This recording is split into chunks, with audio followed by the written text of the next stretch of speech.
Hello everyone, welcome to our channel Techavro.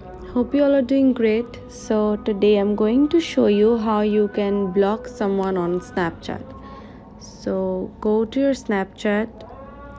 From here pick someone that you want to block. So I'm going to pick this ID. Go to this profile and on the top right corner you will see 3 dots.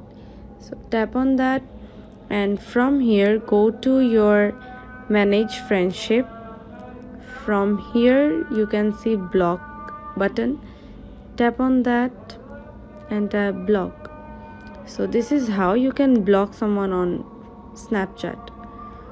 So I'm going to do this again. Go to someone's profile, tap on the 3 dot, tap on manage friendship. From here tap block. This is how you can block someone.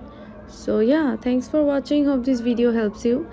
Don't forget to subscribe to our channel and don't forget to hit the bell icon button. Bye bye. See you in the next video.